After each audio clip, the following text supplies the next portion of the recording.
Hello मेरे प्यारे students, कैसे हैं आप सब। आई होप आप सब अच्छे होंगे। आपकी स्टडीज बहुत ही जबरदस्त चल रही होगी। मेरा नाम है इंजमाम खान। स्वागत करता हूं आपका हमारे शानदार यूट्यूब प्लेटफॉर्म जिसका नाम है एफएमआई करियर इंस्टीट्यूट। जैसा कि बच्चों आपको पता है कि प्रारंभ सीरीज को हमने स्टार्ट कर दिया था और आज हम बात करने वाले हैं क्लास 12 बिजनेस स्टडीज के chapter number 1 nature and significance of management की कुछ केस स्टडीज के बारे में। अक्सर बच्चों को ये दिक्कत रहती है कि सर बिजनेस स्टडीज में सब समझ में आ जाता है लेकिन हमें केस स्टडीज में दिक्कत रहती है। मैं आपको फ्रैंकली ये बात बता रहा हूं बेटा कि केस स्टडीज को अगर आप ध्यान से पढ़ें और अगर आपने पूरे चैप्टर्स को अच्छी तरीके से रिवाइज किया है तो आपको केस स्टडी में किसी भी तरीके की कोई दिक्कत नहीं आने वाली है।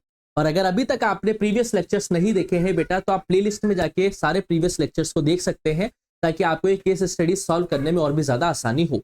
और कोई भी दिक्कत आती है आपको, चाहे वो अकाउंटेंसी हो, इकोनॉमिक्स हो, बिजनेस स्टडीज हो, चाहे वो क्लास 11th की बात हो या क्लास 12th की बात हो, आप सवाल अपने कमेंट सेक्शन में हमारे लिए छोड़ सकते हैं। वीडियोस अगर आपको पसंद आ रही हैं तो वीडियोस को लाइक करें, दोस्तों के साथ शेयर करें और चैनल को सब्सक्राइब करना ना भूलें ताकि आपको वीडियोस के नोटिफिकेशंस टाइम टू टाइम मिलते रहें। तो आज हम बात करने वाले हैं क्लास 12th बिजनेस स्टडीज के chapter number 1 nature and significance of management की कुछ केस स्टडीज के बारे में कि आखिर केस स्टडीज यहाँ से कैसे कैसे आती है और हमें उन्हें कैसे कैसे डील करना है। केस स्टडी में सबसे पहले आपको फोकस ये करना होता है बेटा कि केस स्टडी को बहुत अच्छी तरीके से पढ़ना है और पहली बार में ही इसको समझने की कोशिश करनी है। देखिए बेटा, हम केस स्टडी को पढ़ते हैं, आप भी मेरे साथ इसको पढ़िए। ABC limited is a large manufacturing company. ABC कोई एक लिमिटेड कंपनी है जो एक बड़ी मैन्युफैक्चरिंग कंपनी है, यानी कि किसी गुड्स का प्रोडक्शन ये कर रही है। The company has various departments such as production, sales, human resource and research and development।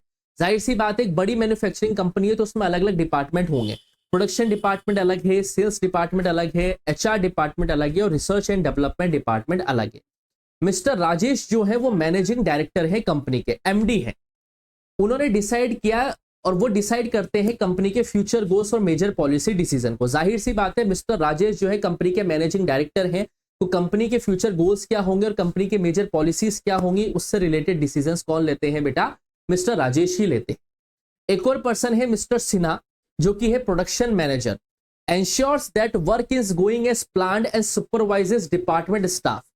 Mister Sinha जो है वो प्रोडक्शन मैनेजर है, वो ये एंश्योर करते हैं कि काम जो है अकॉर्डिंग टू द प्लानिंग हो रहा हो और डिपार्टमेंट के जो स्टाफ होते हैं उनको सुपरवाइज करने का काम करते हैं। वहीं पर एक और पर्सन है मिस्टर रमेश जो कि एक सुपरवाइजर है जो वर्कर्स को टास्क को असाइन करते हैं और देखते हैं कि जो प्रोडक्शन हो रहा है वो क्वालिटी प्रोडक्शन हो रहा है या नहीं हो रहा है। मतलब यहाँ पे 3 किरदार की बात की गई है। एक है मिस्टर राजेश जो मैनेजिंग डायरेक्टर है, एक है मिस्टर सिन्हा जो प्रोडक्शन मैनेजर है और एक है मिस्टर रमेश जो कि है सुपरवाइजर। अब ये सवाल देख के हमें लग रहा है कि कहीं ना कहीं ये सवाल लेवल ऑफ मैनेजमेंट की केस स्टडी पे बातचीत कर रहा है जिसमें हम टॉप लेवल, मिडिल लेवल और लोअर लेवल को समझ सकते हैं। अगर आपने केस स्टडी को बहुत अच्छी तरीके से पढ़ा है तो आप ये समझ पा रहे होंगे बेटा कि इस केस स्टडी के अंदर लेवल्स ऑफ मैनेजमेंट के बारे में बातचीत की गई है। अब देखते हैं यहां से सवाल आखिर कैसा बनता है। पहला सवाल देखिए बेटा, identify the different levels of management mentioned above. हमें डिफरेंट लेवल्स ऑफ मैनेजमेंट बताने हैं जो अबव केस स्टडी में दिए गए हैं। तो जाहिर सी बात है, मिस्टर राजेश जो है वो कंपनी के मैनेजिंग डायरेक्टर है और कंपनी के मेन गोल्स और पॉलिसीज को डिसाइड भी वो ही करते हैं। और अगर आपने मेरे लेवल्स ऑफ मैनेजमेंट वाली वीडियो देखी होगी तो आपको बताया था मैंने कि जो कंपनी के फ्यूचर गोल्स और मेजर पॉलिसी के डिसीजंस लेते हैं और एमडी वाला जो कैरेक्टर होता है वो कौन से लेवल का पार्ट होता है बेटा? टॉप लेवल का पार्ट होता है। ये सारी चीजें मैंने आपको अपने प्रीवियस लेक्चर्स में पढ़ाई थी। अगर अभी तक आपने वो लेक्चर नहीं देखे हैं तो क्लास 12 बिजनेस स्टडीज प्रारंभ सीरीज नाम से आपको एक प्लेलिस्ट देखने को मिलेगी, उसको फटाफट से जाके देखें और रिवाइज करें। क्लियर बेटा? तो मिस्टर राजेश कौन हो गए बेटा? मैनेजिंग डायरेक्टर हो गए, टॉप लेवल के पर्सन है। मिस्टर सिन्हा जो है वो प्रोडक्शन मैनेजर है बेटा, जो अलग अलग डिपार्टमेंट के काम को सुपरवाइज करने का काम करते हैं। तो जैसा कि मैंने आपको बताया था कि मिडिल लेवल के अंदर डिफरेंट डिफरेंट डिपार्टमेंट्स के मैनेजर्स आ जाते हैं, तो यहाँ पे जो मिस्टर सिन्हा प्रोडक्शन मैनेजर हैं वो मिडिल लेवल का पार्ट कहलाएंगे। और मिस्टर रमेश जो सुपरवाइजर है बेटा, जो क्वालिटी प्रोडक्शन को ध्यान में रख रहे हैं और वर्कर्स को काम दे रहे हैं, वो लोअर लेवल मैनेजमेंट का पार्ट है या फिर ऑपरेशनल लेवल मैनेजमेंट का पार्ट यहाँ पे हमें देखने को मिल जाते हैं। क्लियर है बेटा? अब सेकंड सवाल आपसे क्या पूछा गया है? हर लेवल ऑफ मैनेजमेंट के कोई 2 फंक्शंस बताइए जो वो परफॉर्म करते हैं और वो आपको केस स्टडी में ही मिल जाएंगे। टॉप लेवल के क्या फंक्शंस परफॉर्म कर रहे हैं? पॉलिसीज बना रहा है और ऑब्जेक्टिव्स बना रहा है। मिडिल लेवल के लोग क्या करते हैं, फंक्शंस पॉलिसीज को इंप्लीमेंट करते हैं और सभी डिपार्टमेंट्स के बीच में कोऑर्डिनेशन को स्टैब्लिश करते हैं। लोअर लेवल क्या करता है बेटा, जो टास्क मिडिल लेवल से उसे दिया गया है उसे असाइन करता है और डेली वर्क की रिपोर्ट तैयार करता है। तो सिंपल सिंपल चीजें हैं बेटा। केस स्टडी अगर आप बहुत अच्छी तरीके से स्टडी करते हैं तो आपको सारी की सारी चीजें यहाँ पे देखने को मिल जाएगी। एक सवाल इसके अंदर और बनता है, what is the importance of coordination in an organisation. Coordination की क्या इंपॉर्टेंस होती है ऑर्गेनाइजेशन के अंदर। तो जाहिर सी बात है, बिना कोऑर्डिनेशन के या कोऑर्डिनेशन जो होता है सभी डिपार्टमेंट्स के बीच में जो वर्क हो रहा है वो ऑर्गेनाइजेशन के गोल्स को अचीव करने के लिए कोऑर्डिनेट करता है। बिना कोऑर्डिनेशन के डिपार्टमेंट जो है एक साथ काम नहीं कर पाएंगे, जिससे इनएफिशिएंसी हमें ज्यादा देखने को मिलेगी और वेस्टेज ऑफ रिसोर्सेस हमें ज्यादा देखने को मिलेगा। तो कोऑर्डिनेशन एक बहुत ही इंपॉर्टेंट सिग्निफिकेंस रोल प्ले करता है बेटा किसी भी ऑर्गेनाइजेशन की सक्सेस के अंदर। क्लियर बेटा। इस तरह की केस स्टडी आपको चैप्टर के अंदर देखने को मिल जाती है। एक सेकंड केस स्टडी हम समझते हैं बेटा वाइटाटेक के बारे में। वाइटाटेक जो कि एक आईटी कंपनी है और 5 देशों के अंदर ऑपरेट कर रही है, ठीक है। It's managers aim at optimum utilisation of resources. इसके मैनेजर का उद्देश्य है कि वो रिसोर्सेज का ऑप्टिमम यूटिलाइजेशन करे, कंपनी के गोल्स को अचीव करे और साथ के साथ एम्प्लॉय को सेटिस्फाई भी करे। It has a team of professionals handling planning. इसके पास एक टीम है बेटा प्रोफेशनल्स की जो प्लानिंग करती है, ऑर्गेनाइजिंग करती है और डायरेक्टिंग करती है। The company continuously adapts to new technology. Company लगातार डायनेमिक एनवायरनमेंट के साथ नई नई टेक्नोलॉजी को अडॉप्ट कर रही है और मार्केट में जैसे जैसे ट्रेंड आते जा रहे हैं वैसे वैसे अपने पॉलिसीज को बदल रही है। Managers study past results and device future strategies accordingly. Managers previous results को भी एनालाइज कर रहे हैं और आने वाले फ्यूचर की स्ट्रेटेजीज भी प्रीवियस रिजल्ट्स को ध्यान में रखते हुए ही बना रहे हैं। तो इस केस स्टडी में सवाल कैसे बनते हैं, which features of management are highlighted in the case. कौन कौन से मैनेजमेंट के फीचर्स हैं जो इस केस के अंदर हाईलाइट किए गए हैं। सबसे पहला गोल ओरिएंटेड प्रोसेस, कंपनी के गोल को अचीव करना मेन फीचर होता है। दूसरा परवेसिव, कितने कंट्रीज में ऑपरेट कर रहा है, 5 कंट्रीज में ऑपरेट कर रहा है। मल्टी डायमेंशनल है, प्लानिंग भी हो रही है, ऑर्गेनाइजिंग भी हो रही है, कंट्रोलिंग भी हो रही है। और डायनेमिक फंक्शन क्या होता है, चेंजेस को अडॉप्ट करने के लिए लगातार तैयार बैठा है। वहीं पर ही सेकंड क्वेश्चन क्या है, explain how the company shows management is a goal oriented and dynamic function. Goal oriented कैसे है बेटा, मैनेजर्स क्या कर रहे हैं बेटा, सभी एम्प्लॉय की सेटिस्फेक्शन के लिए काम कर रहे हैं और एम्प्लॉय सेटिस्फाई होगा तो जाहिर सी बात है कि कंपनी के गोल्स अपने आप अचीव होंगे।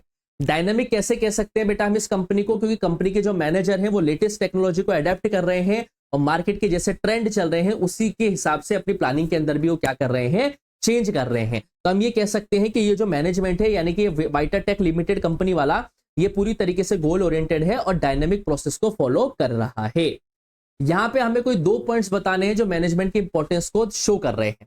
पहला, ग्रुप गोल को अचीव करने के लिए एफिशिएंट और इफेक्टिव रहते हुए काम कर रहे हैं और साथ के साथ रिसोर्सेज का ऑप्टिमम यूटिलाइजेशन कर रहे हैं, यानी कि यहाँ पे एफिशिएंसी की बात आ रही है और एम्प्लॉय को सेटिस्फाई करने के लिए भी यहाँ पे क्या किया जा रहा है बेटा, काम किया जा रहा है। आई होप आपको ये दोनों की दोनों केस स्टडी समझ में आई होगी। फर्स्ट केस स्टडी में हमने लेवल्स ऑफ मैनेजमेंट के बारे में बात करी और सेकंड केस स्टडी के अंदर हमने फीचर्स ऑफ मैनेजमेंट और इंपॉर्टेंस ऑफ मैनेजमेंट के बारे में बातचीत करी। एक केस स्टडी हम और समझते हैं बेटा। Shri textiles limited has production, finance, marketing and HR department. एक श्री टेक्सटाइल लिमिटेड नाम से एक कंपनी है जिसमें प्रोडक्शन, फाइनेंस, मार्केटिंग और एचआर डिपार्टमेंट है। हर डिपार्टमेंट के अपने खुद के प्लान्स और ऑब्जेक्टिव्स होते हैं, जैसे हमने मिडिल लेवल मैनेजमेंट के अंदर पढ़ा। However, there were delays in launching a new product because the production department missed deadlines. लेकिन क्या हुआ, एक प्रोडक्ट को लॉन्च होने में डिले हो गया क्योंकि प्रोडक्शन डिपार्टमेंट ने क्या किया, डेडलाइन को मिस कर दिया, कहीं ना कहीं वो इन इफेक्टिव रह गई। And the marketing team was not updated, और मार्केटिंग टीम अपडेटेड नहीं थी। The CEO realise the importance of integrating department efforts. यहाँ पे सीईओ समझा कि किस तरीके से हमें डिपार्टमेंट के सभी एफर्ट्स को इंटीग्रेट करना चाहिए, यानी कि एक करना चाहिए। अब यहाँ पे कंपनी क्या प्रॉब्लम फेस कर रही है, यहाँ पे लैक ऑफ कोऑर्डिनेशन फेस कर रही है क्योंकि परचेसिंग डिपार्टमेंट का काम डिले हो गया है और मार्केटिंग डिपार्टमेंट का काम उसको अपडेटेड नहीं है। तो कहीं ना कहीं यहाँ पे हमें डिफरेंट डिपार्टमेंट्स के बीच में लैक ऑफ कोऑर्डिनेशन देखने को मिल रहा है, जिससे इनएफिशिएंसी और इनइफेक्टिवनेस क्रिएट हो रही है। सवाल ये निकल के आता है कि सर इस प्रॉब्लम का सॉल्यूशन क्या है कि वहां पे कोऑर्डिनेशन को डाला जाए। कोऑर्डिनेशन एक वो प्रोसेस होता है बेटा जो डिफरेंट ऑर्गेनाइजेशंस या डिफरेंट डिपार्टमेंट्स की एक्टिविटीज को सिंक्रोनाइज करने का काम करता है, ताकि कंपनी अपने गोल्स को क्या कर पाए बेटा, 100% एफिशिएंसी और 100% इफेक्टिवनेस के साथ अचीव कर पाए। इसीलिए हम कोऑर्डिनेशन को एसेंस ऑफ मैनेजमेंट कहते हैं बेटा, क्योंकि कोऑर्डिनेशन मैनेजमेंट के सभी फंक्शंस को, चाहे वो प्लानिंग हो, ऑर्गेनाइजिंग हो, स्टाफिंग हो, डायरेक्टिंग हो, कंट्रोलिंग हो, उसको बाइंड करने का काम करता है। इसी वजह से हम कोऑर्डिनेशन को मैनेजमेंट का एक एसेंस, मैनेजमेंट का एक इंपॉर्टेंट पार्ट या इंपॉर्टेंट टूल भी कहते हैं। और यहां पे पूछा जा रहा है कि इस पूरे केस स्टडी के अंदर कोई 2 कैरेक्टरिस्टिक्स बताए जाए बिजनेस के। तो कंटिन्यूस प्रोसेस है बेटा, it is required through all managerial function, यानी कि कोऑर्डिनेशन एक कंटिन्यूस प्रोसेस है, ये मैनेजमेंट के हर फंक्शंस के अंदर इंप्लीमेंट होता है, चाहे वो प्लानिंग हो, ऑर्गेनाइजिंग हो, स्टाफिंग हो, डायरेक्टिंग हो, कंट्रोलिंग हो। परवेसिव का मतलब क्या होता है, ये सब बिजनेस के सभी लेवल्स और सभी डिपार्टमेंट्स में इंप्लीमेंट होता है, चाहे टॉप लेवल हो, चाहे मिडिल लेवल हो, चाहे लोअर लेवल हो, कोऑर्डिनेशन की रिक्वायरमेंट हमें रहेगी ही रहेगी। और चाहे परचेसिंग डिपार्टमेंट हो, सेल्स डिपार्टमेंट हो, एचआर डिपार्टमेंट हो या रिसर्च एंड डेवलपमेंट डिपार्टमेंट हो, वहां पे भी हमें कोऑर्डिनेशन की रिक्वायरमेंट रहेगी ही रहेगी। So these are some case studies of chapter number 1, nature and significance of management. यकीन मानिए बच्चों, अभी जैसे जैसे सिलेबस हमारा आगे बढ़ता जाएगा, हम और भी बेहतरीन क्वेश्चंस आपके लिए लेके आने वाले हैं। फर्स्ट हमारा टारगेट ये है कि हम आपका 150 डेज के अंदर सिलेबस कंप्लीट करवाएं। देन उसके बाद हम लॉट्स ऑफ क्वेश्चंस को क्या करने वाले हैं बेटा, प्रैक्टिस करने वाले हैं, जिससे आप अपने 12th बोर्ड की तैयारी को बहुत ही अच्छी तरीके से मजबूत कर पाएंगे।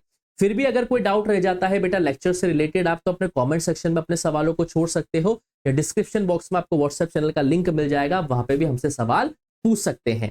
नेक्स्ट चैप्टर में आपके लिए लेके आऊंगा बेटा चैप्टर नंबर 2, जिसका नाम है प्रिंसिपल्स ऑफ मैनेजमेंट। बहुत ही शानदार चैप्टर है, जिसमें हम हेनरी फेयोल के प्रिंसिपल्स और टेलर के प्रिंसिपल्स को समझने की कोशिश करेंगे, जो कि बिजनेस क्लास 12 वो एक इंपॉर्टेंट रोल प्ले करता है बेटा। हेनरी फेयोल के प्रिंसिपल्स हर एक इंडिविजुअल की जिंदगी में एक इंपॉर्टेंट कंट्रीब्यूशन या एक इंपॉर्टेंट रोल प्ले करते हैं। तो वो ही मैं सेकंड चैप्टर आपके लिए लेके आने वाला हूं नेक्स्ट लेक्चर से, जिसका नाम है प्रिंसिपल्स ऑफ मैनेजमेंट। और अगर अभी तक आप लोगों ने चैनल को सब्सक्राइब नहीं किया है तो फटाफट से जाके चैनल को सब्सक्राइब करो, बेल आइकन पे क्लिक करना मत भूलना, ताकि आपको वीडियोस के नोटिफिकेशंस टाइम टू टाइम मिलते रहें।